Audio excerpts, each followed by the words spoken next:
हाँ जी बच्चों, तो आज हम स्टार्ट कर रहे हैं मैथ्स का, that is chapter number 1 set. ठीक है, क्लास 11th का टॉपिक है, क्लास 11th मैथमेटिक्स। नया सेशन है ये। ठीक है, हर चीज आराम से पढ़ेंगे और टॉपिक है, चैप्टर का नाम है सेट। ओके, तो लेट्स स्टार्ट। किसी को कोई भी दिक्कत है तो मुझे बेफिक्र होकर कॉल कर सकता है एनी टाइम। अभी पहले इस वीडियो को पूरा ध्यान से देखना, कोई भी छोटी सी भी कैसी भी दिक्कत है तो उसे पढ़ेंगे। ये जो इंट्रोडक्शन हम पढ़ रहे हैं बच्चों, ये एक्सरसाइज 1.1 के लिए पढ़ रहे हैं। 1.1 के लिए हम इसको पढ़ रहे हैं। देखिए, सबसे पहले तो मुझे ये जानना है व्हाट इज सेट। ये सेट होता क्या है? मैथ्स का पहला चैप्टर है जिसका नाम है सेट। सबसे पहले मुझे यही जानना है कि ये सेट होता क्या है। तो देखिए, सेट आपने देखा होगा, सुनना, कलेक्शन सुना है? कलेक्शन इंग्लिश में कलेक्शन, बहुत सारी चीजों का कलेक्शन है ना। कलेक्शन ऑफ ऑब्जेक्ट्स, जैसे कलेक्शन ऑफ रिवर्स, नदियों का नाम है उनका कलेक्शन, या वोवल्स का कलेक्शन AEIOU, या फिर मैंने बोला इंडिया के टॉप रन स्कोरर क्रिकेट में जिनके सबसे ज्यादा रन है, टॉप 10 बैट्समैन, उनका कलेक्शन, उनके नेम्स का कलेक्शन, या नेचुरल नंबर्स का कलेक्शन, स्टार्टिंग के 10 नेचुरल नंबर्स का कलेक्शन, या हमने बोला कि इंडिया के टॉप जो स्टार्टिंग के 10 प्राइम मिनिस्टर्स थे उनका कलेक्शन। तो ये जो कलेक्शन है, ये जो कलेक्शन है किसी भी चीज का, कैसे भी ऑब्जेक्ट का, चाहे वो नंबर हो, इंसान हो, अल्फाबेट हो, किसी भी चीज का, उसी कलेक्शन को हम बोलते हैं सेट। मैथ्स में क्या बोलते हैं उसको? सेट। मैं रिपीट कर रहा हूं, एक एक चीज ध्यान से सुनेंगे students. Collection of anything, maths में किसी भी चीज का कलेक्शन, चाहे वो नंबर हो, इंटीजर्स हो, वोवल्स हो, अल्फाबेट्स हो, इसको किसी के सॉल्यूशन हो, जैसे मैंने एक इक्वेशन दे दी और उसके 2 सॉल्यूशन आ रहे हैं, उनका कलेक्शन, कुछ भी, एनीथिंग, चाहे वो 1 नंबर का, 2 नंबर का कलेक्शन हो, 3 नंबर का कलेक्शन हो, 4 का कलेक्शन हो, अल्फाबेट हो, कुछ भी, उसी कलेक्शन को मैं क्या बोलूंगा? सेट। तो क्या होता है सेट? मैथ की भाषा में लिखेंगे, पहला पॉइंट मैं लिखता चल रहा हूं, इट इज अ, समझेंगे बहुत अच्छे से, चाहे थोड़ा सा चले, आज पहली क्लास है, बिल्कुल बहुत आराम से। It is well defined collection, it is well defined collection of object। किसी भी ऑब्जेक्ट का वेल डिफाइंड कलेक्शन को ही हम बोलते हैं सेट। और वो ऑब्जेक्ट कुछ भी हो सकता है, नंबर, इंसान, रिवर्स के नेम, वोवल्स, कुछ भी, एक्स वाई जेड, कुछ भी हो सकता है ये कलेक्शन, ये ऑब्जेक्ट। तो उन ऑब्जेक्ट के कलेक्शन को सेट। अब यहां पर ना, मैं यही लिख देता हूं, कलेक्शन ऑफ ऑब्जेक्ट। अब यहां पर ध्यान देने वाली बात है, ध्यान देने वाली बात है, सब ध्यान से सुनना। मैंने वर्ड यूज करा है वेल डिफाइंड कलेक्शन। मैं ये भी तो कह सकता था it is a collection of objects, लेकिन मैंने उसके सामने एक वर्ड यूज करा है बच्चों, वेल डिफाइंड। ये वेल डिफाइंड से मतलब क्या है? वेल डिफाइंड से मतलब, समझना, बहुत अच्छे से समझाऊंगा, थोड़ा थोड़ा पढ़ेंगे। कलेक्शन, वेल डिफाइंड से मतलब है कलेक्शन शुड नॉट, समझना पहले, अभी आराम से आएगा, पहले देखना पूरी video. Collection should not change from person to person, person to person, मतलब समझो, मतलब समझो, मतलब समझो, अभी समझ में आएगा। मान लीजिए हमारी क्लास में से मैंने 2 बच्चों को उठाया, एक तनीषा को उठाया और एक प्रभ को उठाया। ये मेरी स्टूडेंट्स हैं दोनों, तनीषा और प्रभ मान लो, ठीक है। मैंने इनको एक सवाल दिया, सुनना, कि जो हमारी आपकी इंडिया बॉलीवुड में स्टार्टिंग की टॉप 5 मूवीज बताइए आप, जो आपको सबसे अच्छी लगती है, टॉप 5 मूवीज। तो तनीषा ने मूवीज के नाम बताए, तनीषा ने पहली मूवी बता दी, कुछ भी, है ना। या मैंने बोला टॉप 5 एक्ट्रेस के नाम बताइए, तनीषा से कहा मैंने और प्रभ से कहा आप लोग एक कलेक्शन लिखिए किसका, बॉलीवुड की टॉप 5 एक्ट्रेस।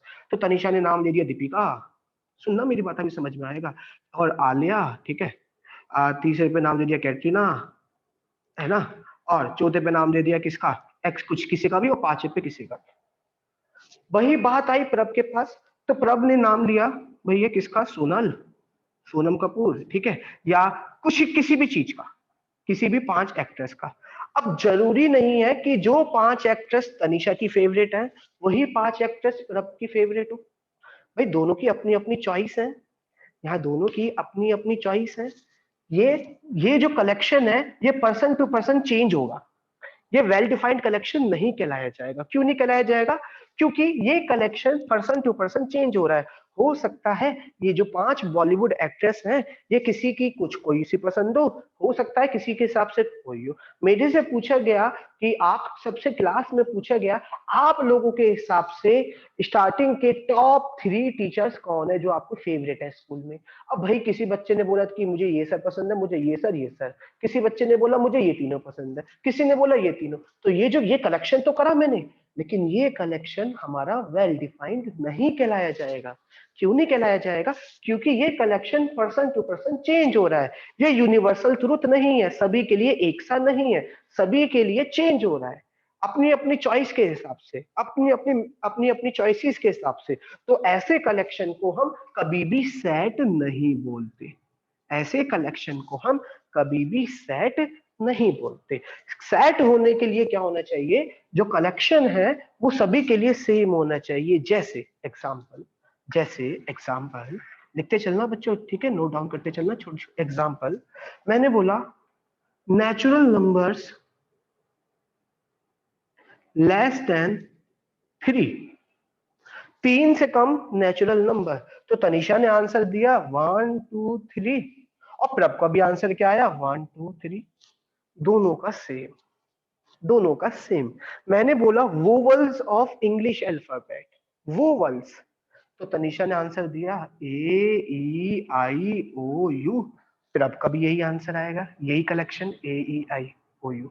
तो जो ऐसे कलेक्शन होते हैं इन्हीं को हम क्या बोलते हैं, सेट। जो पर्सन टू पर्सन चेंज ना हो, जो सभी के लिए एक समान हो, जो सभी के लिए सेम हो, ऐसे कलेक्शन को मैथ्स में क्या बोलते हैं, सेट। आई होप कि आप लोगों को सेट की डेफिनेशन समझ में आ गई होगी कि सेट होता क्या है। A well defined collection of object, किसी भी ऑब्जेक्ट का वेल डिफाइंड। अब ये वेल डिफाइंड वर्ड क्यों यूज करा मैंने, कि वेल डिफाइंड का मतलब कि वो collection person to person change नहीं होना चाहिए। अगर मैंने बोल दिया ये कलेक्शन है तो वो सभी का सेम होना चाहिए। अगर मैं बोल रहा हूं कि स्टार्टिंग के 10 नेचुरल नंबर, तो चाहे वो किसी भी आदमी से पूछ लो हर कोई सेम बताएगा। लेकिन अगर मैंने बोला टॉप आपकी जो स्टार्टिंग के जो सबसे फेवरेट पर्सन है, जिनकी बुक्स आपको सबसे अच्छी लगती हैं, है ना, चाहे वो कोई भी हो, तो वो सबका अलग अलग हो सकता है, तो वो तो कलेक्शन नहीं होगा। लेकिन जो collection person to person change ना हो उन्हीं कलेक्शन को हम मैथ्स में क्या बोलते हैं, सेट बोलते हैं। इसी के साथ मेरा पहला टॉपिक खत्म होता है जिसका नाम था सेट। आई होप कि आपको समझ में आ गया। ओके, तो ये हमने पढ़ लिया अभी तक सेट, कि सेट होता क्या है। चलिए आगे चलते हैं, इसको इरेज कर देते हैं। आई होप आप सब नोट आ लिया होगा। देखिए अब टॉपिक आता है, अगला टॉपिक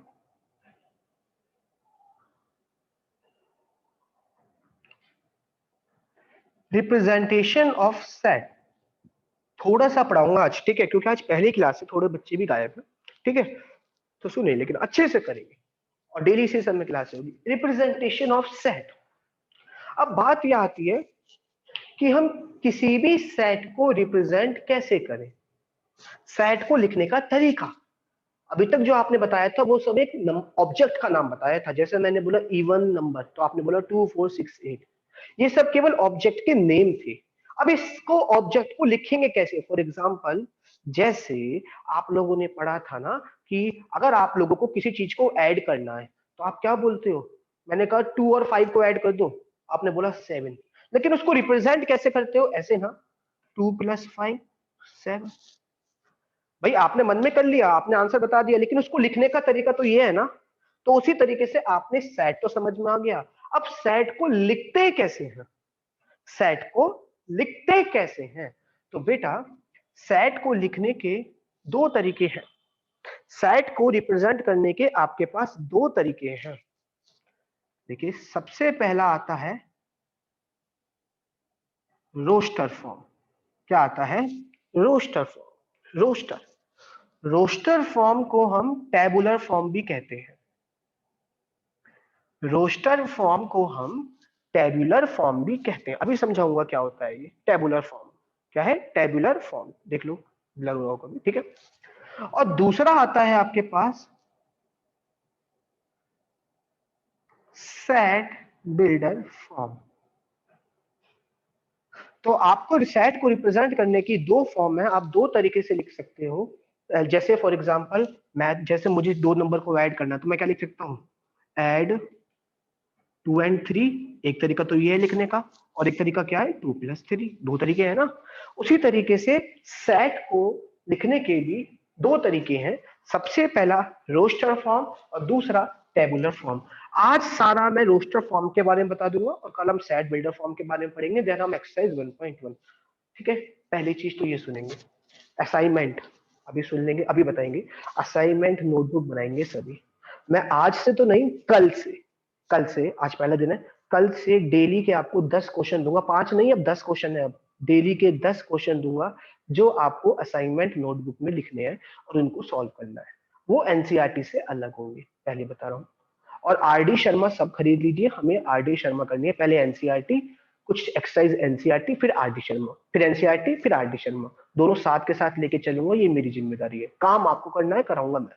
आप नहीं करोगे तो भूल जाओ, फिर मैं भी साथ नहीं दे सकता आप लोगों का, ठीक है। करना आप लोगों ने है, मेहनत आप लोगों ने करनी है। अब सुनिए, तो सबसे पहले बात करते हैं बच्चों रोस्टर फॉर्म। ये रोस्टर फॉर्म क्या होती है?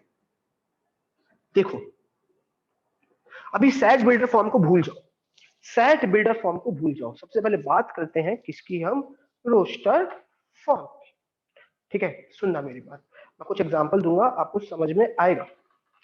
देखो, मैंने एग्जांपल दिया set of vowels, set of vowels. तो आप सबको पता है, अगर मैंने वोवल्स का सेट बोला इंग्लिश अल्फाबेट में, तो उसके एलिमेंट क्या क्या होते हैं? A, E, I, O, you. ये एक ऑब्जेक्ट है। तो इसको रोस्टर फॉर्म में कैसे लिखते हैं? सबसे पहले तो दो कर्ली ब्रैकेट बनाएंगे। क्या बनाएंगे? Curly brackets. क्या बनाएंगे? Curly brackets. और उसके अंदर जो जो भी ऑब्जेक्ट आ रहे हैं, जो जो भी ऑब्जेक्ट आ रहे हैं सबको लिख देंगे और सबके बीच में कॉमा लगा देंगे।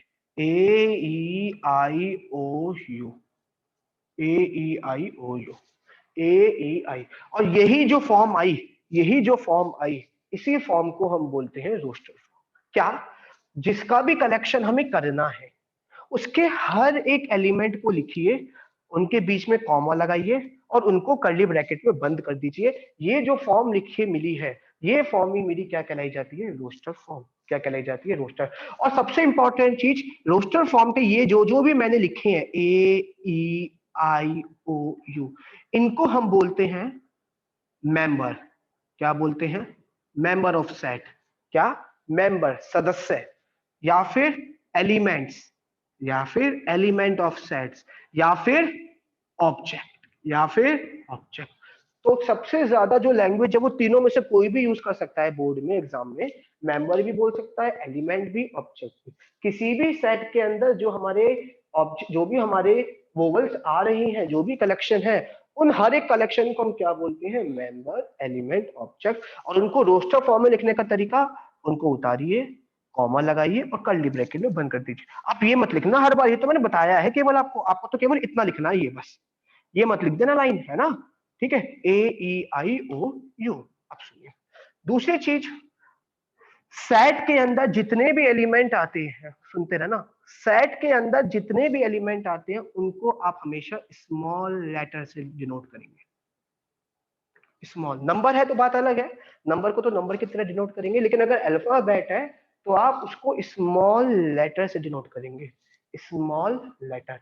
एलिमेंट जो होते हैं वो हमेशा किससे डिनोट किए जाते हैं, लिखते चलना, ये सारी चीजें, ये छोटी छोटी चीजें, कोई दिक्कत हो जाएगी, स्मॉल लेटर से। जो एलिमेंट्स है, element should be written in a small letter.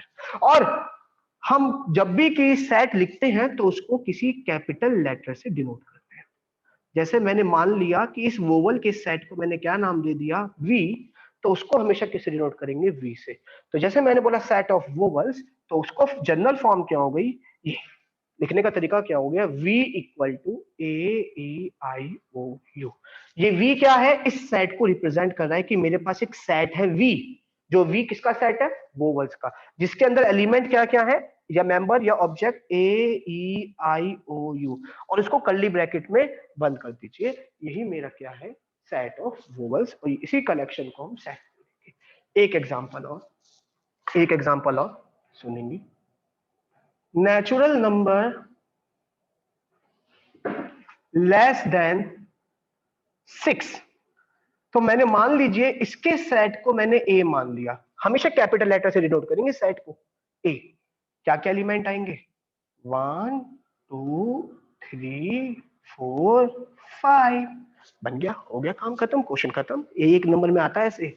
ये और ये वाली जो फॉर्म लिखी है इसको हमने क्या बोलते हैं, रोस्टर फॉर्म। ये सेट को लिखा है ना मैंने, इसको क्या बोलते हैं, रोस्टर फॉर्म या फिर टेबुलर फॉर्म। देखो टेबल की फॉर्म में है ना, एक टेबल की फॉर्म में है ना हॉरिजॉन्टल रो, तो इसे फॉर्म को हम क्या बोलते हैं, रोस्टर फॉर्म या टेबुलर फॉर्म।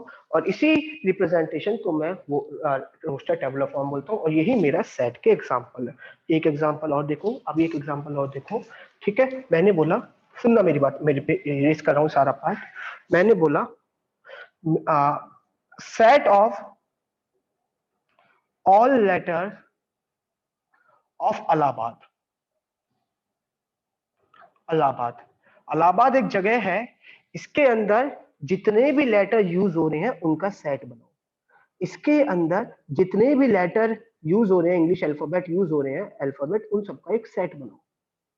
तो मैंने इनके सेट को मान लिया बी, कुछ भी मान सकते हैं बी, कुछ भी मान सकते हैं अपने पास से। जैसे मैंने इनके सेट को क्या मान लिया, बी, ए मान लो, बी मान लो, सी। लेकिन कुछ के लिए हमने स्पेशल नाम रख रखा है। जैसे वोवल्स को हमेशा किससे डिनोट करेंगे, वी से। नेचुरल नंबर को किससे डिनोट करेंगे, कैपिटल एन से।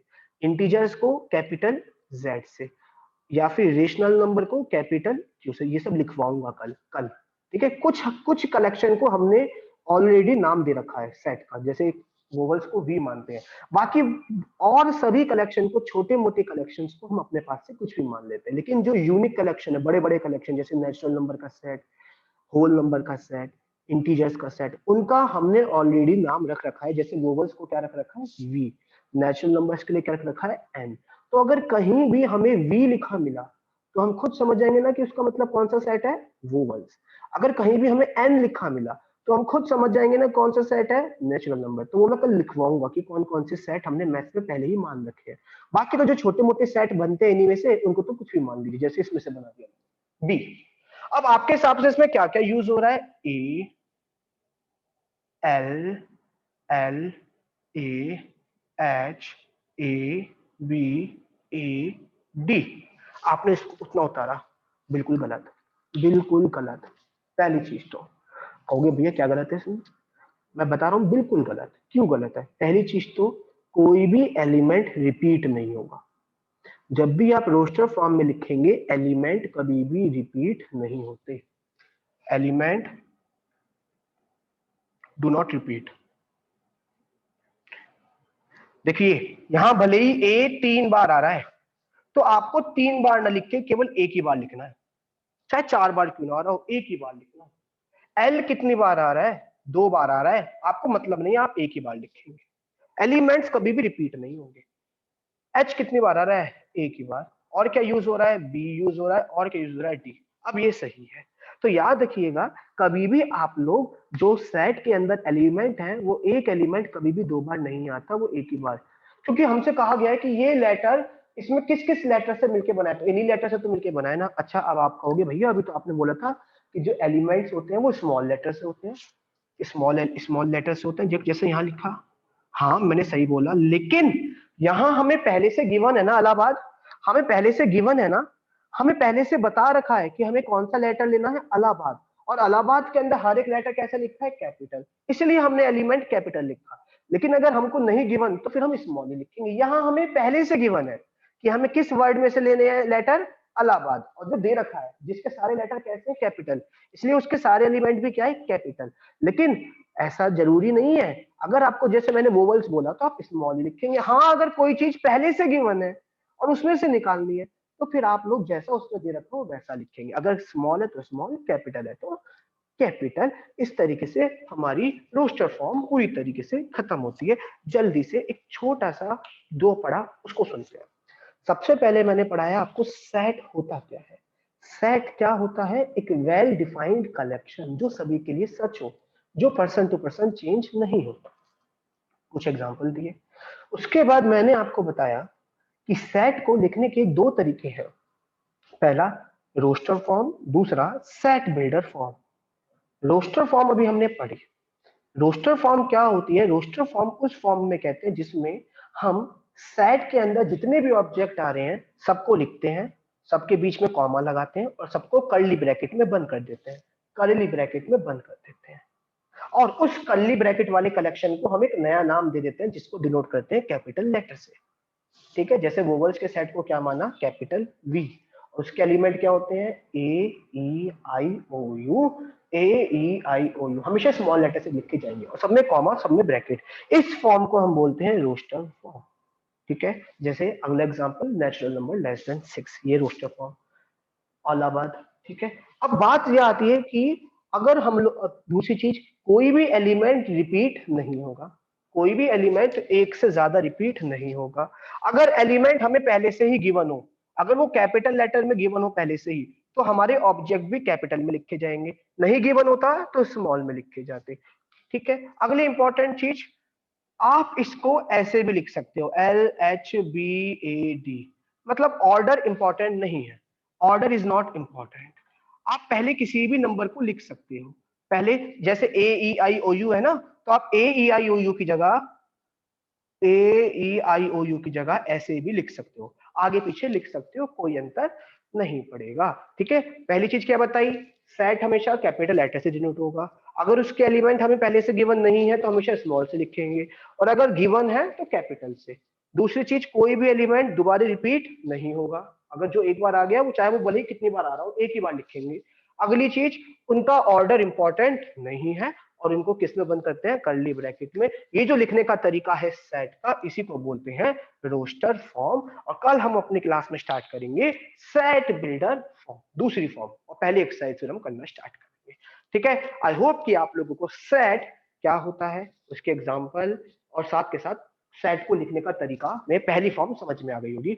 और ये भी मैंने आपको बताया, क्या बताया मैंने आप लोगों को, कि भैया इसका मेंबर्स कहते हैं, इनका ऑर्डर इंपॉर्टेंट नहीं है। और मैथ्स में हमने कुछ कलेक्शन को पहले से ही कुछ नाम दे रखा है, जैसे वोवल्स को कैपिटल वी मानते हैं हमेशा, तो वी किसी और को नहीं देंगे, अगर वी है कहीं तो केवल वोवल्स, केवल वोवल्स।